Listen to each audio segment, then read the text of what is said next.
Slavery's introduction to the New World took place much as serfdom left the Old, stealthily and hesitantly. Its sly arrival over a few decades hardly noticed except by a few vigilant pamphleteers and its mainly silent victims. The seeds of the new colonial serfdom were planted in the 1570s, when English pride in social freedoms was strong enough for Shakespeare's favorite historian, Raphael Holinshed, to boast, quote, "As for slaves and bondsmen, we have none. Nay, such is the privilege of our country, by the especial grace of God, and the bounty of our princes, that if anyone come hither from other realms, so soon as they set foot on land they become so free. All note of servile bondage is utterly removed from them." Even as Holinshed was celebrating his notion of England, forces were at work that would soon produce a very different prospect for tens of thousands of freeborn English men, women, and children who sailed to America, either willingly or involuntarily. Within a generation, a system of slave labor would evolve in America that would deprive them of those very freedoms in which Holinshed gloried. One of the catalysts for the white slave trade was the fear that England was in danger of becoming overwhelmed by the poor and the lawless, a perception of insecurity still all too recognizable today.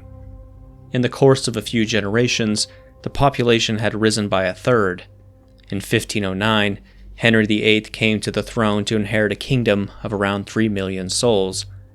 By the time his daughter Elizabeth faced the Spanish Armada 80 years later, she ruled over a population nearer to 4 million. For landowners fattened by church lands acquired during the Reformation and common lands grabbed through the first enclosure acts, it was a time of gallivanting Renaissance luxury. But at the other end of the scale, life in the mid-16th century was pitted and disfigured by poverty. Recurring harvest disasters, the enclosures, and economic depressions had left hordes of peasants and laborers dispossessed and on the margins of survival. Once the monasteries would have offered some succor, but Henry had closed them down, and now the poor roamed the countryside and cluttered the towns. In 1570, 2,000 beggars were reported in Coventry alone. A crowd of 20,000 poor people gathered at the funeral of one rich magnate, begging for alms. In London between 1560 and 1601, there was an 8-fold increase in the number of vagrants, ending up in the old Bridewell Palace, which had become a house of correction. Inevitably, lawlessness increased. A statute of 1572 begins with the lament, quote, "All the parts of this realm of England and Wales be presently with rogues, vagabonds, and sturdy beggars, exceedingly pestered by means whereof daily happeneth in the same realm horrible murders, thefts, and other great outrage to the high displeasure of Almighty God, and to the great annoyance of the common will." One of the most blood-stained figures of the age, Humphrey Gilbert, half-brother of Walter Raleigh, promoted the idea of finding a solution in America. Gilbert has been left in the historical shade by his brilliant sibling, but he was as much a Renaissance man as Raleigh. He was born into minor gentry in the West Country and began his career as a page to the future Queen Elizabeth, before taking to soldiering, whereupon he gained a reputation for cold-blooded ruthlessness. However, he was also a poet, classical scholar, and visionary who inspired a generation of fellow Englishmen with thoughts of empire in America. Humphrey Gilbert made his mark during the religious wars that gripped France in the early 1560s. This was a saga of massacre, torture, and atrocity, exemplified by the Huguenot captain who wore a necklace of priest's ears around his neck. Nearly a century later, Pascal wrote of this conflict, quote, "Men never do evil so completely and cheerfully as when they do it from religious conviction." While still in his early 20s, Gilbert headed a contingent of 1,000 English Protestants fighting on the Huguenot side. He exhibited dash and bravery, but cruelty too, making a practice of taking no prisoners. Those who were captured were invariably hanged. Impressed as always by young daredevils, in 1569 the Queen put him in command of English troops in Munster, where the English responded to a revolt by launching an ethnic cleansing campaign to replace the native Irish with plantations of English Protestants. In this gory arena, the ambitious young firebrand demonstrated an implacability unsurpassed by either Oliver Cromwell or William of Orange a century later. and every stronghold that offered resistance, Gilbert slaughtered wholesale, scouring the countryside for anyone who got away. Quote, "I slew all those that did not belong to, feed, accompany, or maintain any outlaws or traitors. How many lives whatsoever it cost putting man, woman, and child to the sword." The severed heads of his victims were stuck on rows of pikes on either side of the path leading to his tent. Gilbert explained that it brought, quote, "great terror to the people when they saw the heads of their fathers, brothers, children, kinfolk, and friends. Tens of thousands died. Humphrey Gilbert was knighted." It is one of the paradoxes of human nature that the most ruthless often have a well-developed sense of the romantic, and so it was with Sir Humphrey. In France, he is thought to have met seafarers who had crossed the Atlantic and to have developed a fascination with America. Marriage to a Kentish heiress called Anne Archer in 1570 enabled him to retire from the Queen's service, buy a seat in Parliament, and devote himself to what soon would become his obsession. Gilbert believed the North American continent was an island, and, like a number of contemporaries, burned to prove the existence of a northwest passage to China through the Arctic Circle. After studying every manuscript and classical text that he could find, he produced a scholarly-looking discourse to support his own theory, and with it, almost as an aside, the first detailed blueprint for English colonization of North America. It was said that, quote, "his geography, if learned and often ingenious, was mostly preposterous." However, it was convincing enough for the Queen and her council, and in 1578, Gilbert was granted leave to go ahead. He was given 6 years to found a colony. His motives weren't, of course, purely altruistic. For Gilbert, as for so many empire builders, personal aggrandizement and the national interest happily went hand in hand. He ordered up written versions of the stories of a sailor called David Ingram, who'd been shipwrecked in Florida and spent 2 years trekking through North America. Ingram had just returned with fantastical tales of native women wearing plates of gold like armor, and men decorated with pearls as big as one's thumb, and houses upheld by pillars of gold, silver, and crystal. If gold there was, Gilbert aimed to grab the lion's share. In his scheme, the envisaged territory would be a fiefdom of the crown that he would rule, taking an 80% share of any gold or silver. The humble servant would retain 20% for his queen.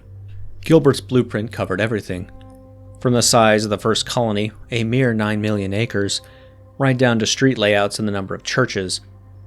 In retrospect, the most significant part of his plan was the suggestion of where to find the colony's manpower. He proposed transporting such needy people of our country, which now trouble the Commonwealth, and through want here at home are forced to commit outrageous offenses, whereby they are daily consumed with the gallows. It is difficult to reconcile the humanity infusing the passage with the Butcher of Munster. One historian has suggested that Gilbert was mellowed by his experiences in Ireland. A more reliable explanation may be that self-interest hid behind altruism's lofty mask. There were precedents for Gilbert's scheme. Convict labor had featured from the earliest European forays into the Americas. In Spain, the difficulties of persuading freemen to try their luck in the unknown had prompted King Ferdinand and Queen Isabella in 1497 to promise a pardon to convicts facing death if they would agree to go on Christopher Columbus's third expedition. Half a century later, the Marquis de la Roche, an old adversary of Gilbert's, took his pick from the Breton jails to man successive expeditions to parts of the New World that Gilbert had an eye on. It was said that de la Roche's ships were deep freighted with vice. At first, the Queen was reluctant to let Gilbert go. She was anxious to keep her former page close at hand to stamp down further eruptions in Ireland. But Gilbert was backed by his persuasive half-brother Walter Raleigh, Elizabeth's emerging favorite, and she finally agreed. The letters patent allowed him to claim vast tracts of America in the Queen's name. Only those areas to the south already ruled by Christian princes were officially precluded, i.e., those already invaded by the Spanish and Portuguese. However, with her habitual eye on the main chance, Elizabeth secretly gave Gilbert the go-ahead to plunder the Spanish and Portuguese wherever he found them. In an equally typical move, the Queen would not fund the venture. Gilbert had to raise money from friends and relations, and any adventurous spirits who agreed to accompany him. He recorded how he only managed to fit out his fleet of 10 ships after selling the clothes off my wife's back. In 1578, he set sail with a large fleet and 500 men, including at least one convict who had been reprieved from execution and handed over to him. His 27-year-old half-brother, Walter, furnished his own ship and came too. For Gilbert, it must have been a mouth-watering prospect. The royal license entitled him to control over a land expected to be awash with gold and silver, just like the Spanish-American colonies. But a combination of bad luck, infighting, bad weather, and bad leadership turned the expedition into a disaster when it was barely out of English waters. A decimated fleet returned home without even crossing the Atlantic. Undeterred, Gilbert tried again in 1583. Without Raleigh this time, he followed in the track of the fishing fleets to the Grand Banks and made it landfall at the bleak fishing outpost of St. John's in Newfoundland. The Basque, Portuguese, and French fishermen, already at anchor there, were no doubt bewildered as Gilbert flourished his royal commission and claimed Newfoundland as English. He then issued licenses for all them to continue fishing, and just as suddenly departed. His fleet headed west and south, casting along the dangerous eastern seaboard for a site to settle. It was not to be, however. Foul weather increased with fogs and mists, and Gilbert's largest ship floundered and was lost. Morale collapsed and demands grew for a return home. Most of the great Elizabethan seafarers at one time or another were threatened by mutiny in similar situations, and most faced down the threat. Gilbert, however, could not. He reluctantly conceded an immediate return, but lest anyone think him a coward, he announced that he would brave the storms on the journey home by sailing on the smallest, most vulnerable ship, a 10-ton brig called the Squirrel. It was a typical act of Elizabethan braggadocio, and fatal. The Squirrel was overloaded with guns, tackle, and provisions. When the fleet encountered heavy seas, Gilbert was urged to transfer to the comparative safety of his flagship, the Golden Hind, but refused. He vowed that he would not desert the shipmates with whom he had faced so many perils. A storm developed and the Squirrel began to flounder. Gilbert's last recorded words, shouted to the Golden Hind, had a fatalism that made him more famous in England than anything he had previously done. "We are as near to heaven by sea as by land," he called, and resumed reading his book as waves broke over the tiny vessel. The book was said to have been Thomas More's Utopia. The manner of his death made Gilbert a national hero, and 3 centuries later, the image of the visionary adventurer, swept away under the waves, was still being immortalized in a verse by Longfellow. "Alas, the land wind failed, and ice-cold grew the night, and never more on sea or shore should Sir Humphrey see the light." Walter Raleigh waited just long enough to be sure that Gilbert had indeed drowned, then seized his half-brother's mantle and made the American project his own. The Queen, already showering favors on Raleigh, was prevailed upon to grant him the same free hand given to Gilbert, and Raleigh set to work selling America to would-be backers. Some later romantics would portray Raleigh as one of their own, but essentially, as the historian David Beer Quinn puts it, quote, "He was an acute and hard-dealing businessman. Colonization was a business which he undertook to promote." His first step was to commission what was effectively a market report on the New World. The man he employed to undertake it was Richard Hakluyt, then at the start of a career that would make him the world's leading geographer.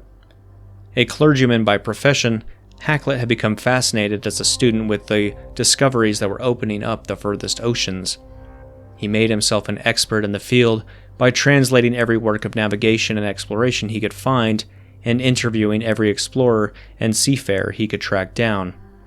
Like a 16th century paparazzo, he pounded from port to port to greet the Drakes and Hawkinses and Gilberts returning from their latest trips of piracy in order to cast an eye over their ship's logs. Hakluyt had just published his first major work on geography when Raleigh, with his rare eye for young talent, hired him to write about America. The result was a persuasive piece of propaganda, the discourse concerning Western planting. Echoing Gilbert's theme of an England being engulfed by the lawless poor and America as her salvation, Hakluyt claimed that the country was so populous that people were ready to eat up one another. In their desperation, so many had turned to crime that, quote, all the prisons of the land are daily pestered and stuffed full of them, where either they pitifully pine away or are miserably hanged. How much better, Hakluyt suggested evangelically, to put the wretches to work in a colony overseas. He reeled off a list of America's resources and set out the different industries that should flourish there. There were more than 40 of them, ranging from tar making, gold mining, and cotton picking to diving for pearls. It is a mark of Hakluyt's judgment that almost all would one day thrive in America. While Hakluyt was still writing, 2 of Raleigh's ships were probing the estuaries of what is now South Carolina for a possible settlement site. In 1584, they sent home reports ranging from the heartening to the ecstatic, quote, the goodliest soil under the cope of heaven. We have found here maize, whose ear yielded corn for bread, 400 upon 1 ear, and the cane makes very good and perfect sugar. It is the most pleasing territory of the world, the territory and soil of the Chesapeake, for pleasantness of seat, for temperature of climate, for fertility of soil, and for the commodity of the sea. It is not to be excelled by any other whatsoever. The next year, a fleet of settlers was dispatched. The story of Raleigh's lost colony is well known, the fateful selection of the mosquito-ridden island of Roanoke as a site, Raleigh's celebrated naming of the colony Virginia after Elizabeth, the Virgin Queen. The 3-year struggle to sustain this precarious foothold, the disastrous failure to resupply the colonists during the war with Spain, and the colonists' unexplained disappearance, and the futile expeditions launched by Raleigh in later years to try to find his lost people. Queen Elizabeth's beneficence had made Raleigh wealthy. He is reported to have appeared at court encrusted with jewels from head to foot, but the American ventures drained his resources.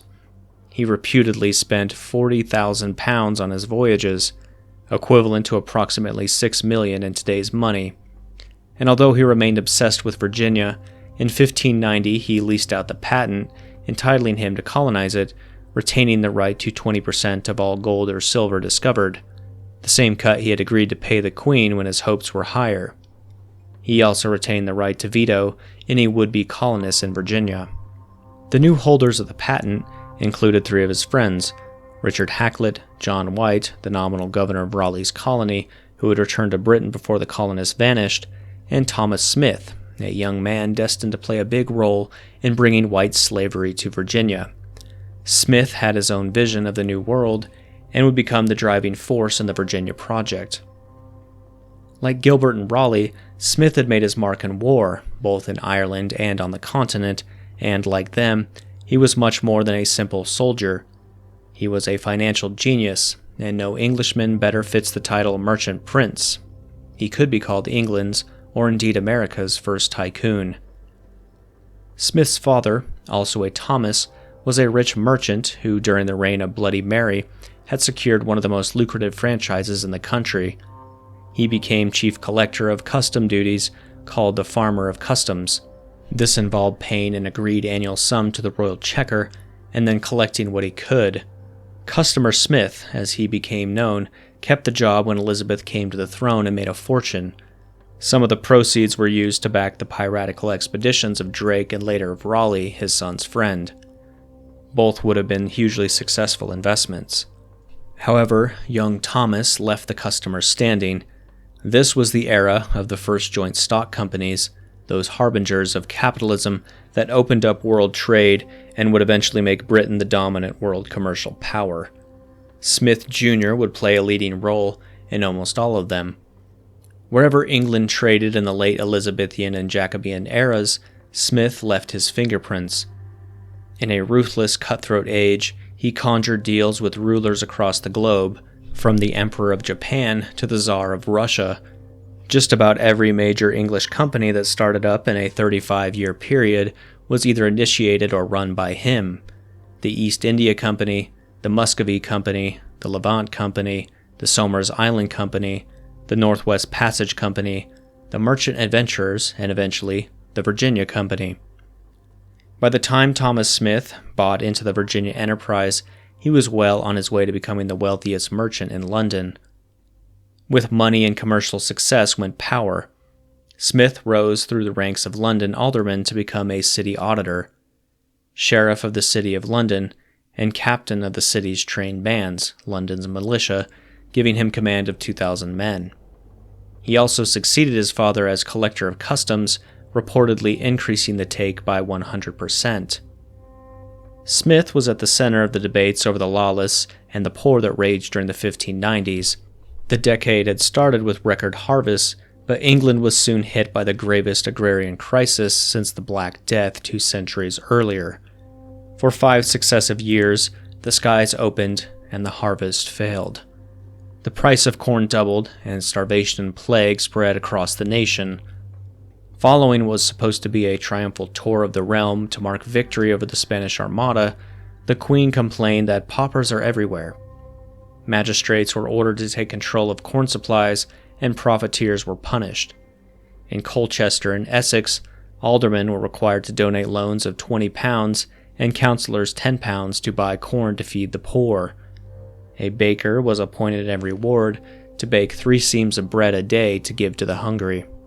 Parliament's response was to introduce another new law in the late 1590s to control the poor. One of the most daunting and corrupt of Elizabeth's ministers, her Lord Chief Justice Sir John Popham, drew up the bill. Smith served on the Grand Committee that debated it. The ferocious measure required parishes to support the impotent poor, the old, disabled, and sick, but specified severe punishment for the able-bodied, those rogues and vagabonds, who in the view of the better placed, should be able to look after themselves. Tinkers, gypsies, begging scholars, palm readers, wandering musicians, and actors were all defined as vagabonds. One William Shakespeare, who had possibly been a wandering actor not many years before, must have felt relieved that his aristocratic patronage would have protected him from the act. Quote, "Among the punishments was transportation. The new law decreed that those who would not be reformed of their roguish kind of life shall be banished out of this realm and shall be conveyed into such parts beyond the sea as shall be at any time hereafter for that purpose assigned by the Privy Council." But transported where? At this stage, it evidently didn't matter. The imperative was simply to get rid of undesirables. Sir John Popham announced that the act would be used to drive from here thieves and traitors to be drowned in the sea. But as the Elizabethan era drew to a close, the legislation lay in abeyance, unused for several years, while the country became consumed with the succession to the throne. During the plotting that developed in the Queen's last years, Smith's contribution to history was nearly cut short. He seemed to have been a thoroughly political creature, with a reassuring all things to all men persona that he deployed to recruit allies where he could find them. One friendship he established was with Elizabeth's greatest favorite, the flamboyant, vain Robert Devereux, Earl of Essex. In 1596, the budding merchant prince emerged from his counting house to join the Earl of Essex in an expedition that climaxed in the famous attack on Cadiz. There was no military or political purpose. It was simply a raid for plunder, and it was a financial triumph. The city was sacked, and the raiders returned home laden with booty. One report has Essex knighting Smith for bravery on the Spanish dockside. Given their rapport, it was hardly surprising that when Essex tried to mount a coup d'etat against Elizabeth in 1601, he might have expected support from Smith and his city militia. He was to be disappointed. On the morning of the coup, Essex arrived at Smith's door with armed supporters, only to find the clearly agitated merchant refusing to help. Grabbing the bridle of the Earl's horse, Smith urged his friend to give himself up and then retreated into his mansion. Essex surrendered later that day and was swiftly executed. Thomas Smith nearly followed him. Under interrogation, the Earl's supporters claimed that Smith had egged Essex on and vowed to deploy his militia in support. Suspicions were heightened by a report that an emissary from the Earl had delivered a letter to Smith's wife just before the coup. There was also the matter of the Earl's arrival at Smith's house. Smith and his wife were hauled off to the Tower of London. Denying everything, Smith claimed he had no communication with the Earl for years, and that he met him on the fateful morning merely to pass on a message from the Lord Mayor. As stories go, It was a lamer excuse than told by many a commoner condemned for treason and sent to Tyburn's Triple Tree there to be castrated, disemboweled, hanged and beheaded and dismembered. Smith was spared, perhaps, because he had lent Elizabeth £31,000 to help equip the fleet that defeated the Spanish Armada, perhaps because it was thought not to be financially prudent to kill the richest man in the country. Whatever the reason, Smith was deprived of all his offices and ordered to pay a substantial fine. In the language of the Privy Council, Thomas Smith had forgotten his duty to Her Majesty. The great merchant did not languish long in disgrace. In March of 1603, the 69-year-old Elizabeth was overcome by an illness that signaled the end of her long reign. Her successor, James I, was generous to all those who had been linked to the Essex Rebellion, including Thomas Smith. The main reason was that James himself had plotted with Essex. Within a month of assuming the English throne, James not only restored Smith to all his offices, but also knighted him. Sir Thomas Smith would be James I's chief advisor on trade, with a special interest in the colonization of the New World.